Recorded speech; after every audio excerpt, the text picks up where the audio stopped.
As a society, at least in America, we're trying to teach our youth that superficialism is bad and you should look at people for their character.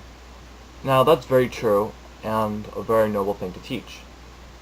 But we're not going to learn that until we stop doing some things that are very hypocritical of that fact. Like, whenever we compliment somebody, especially people we don't even know, like celebrities or something, we're like, oh, she's so beautiful, don't you love how beautiful she is? And it's like, why does it matter? Like, one of the reasons I love Tyra Banks isn't because she's beautiful, it's because she tries to do things for people and help them out. And that's a great thing to do. And I really don't care that she's gorgeous, she is, but it doesn't really matter. We're constantly worrying about our appearance. Even if we don't care about other people's appearances, we still worry about our appearances. I have a problem with that, like many people do.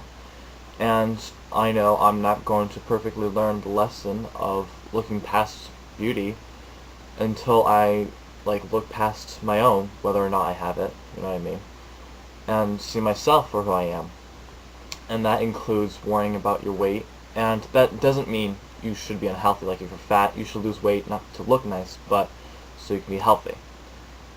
And like worrying about your hair, your clothes, stuff like that. In things like movies or TV shows, we always have pretty much attractive people unless there's a reason for having something very ugly, like as a joke or something. And you should have people who are good at acting, but it doesn't really matter how they look, because when you're always surrounded by beautiful people, you get the feeling that that's how people look.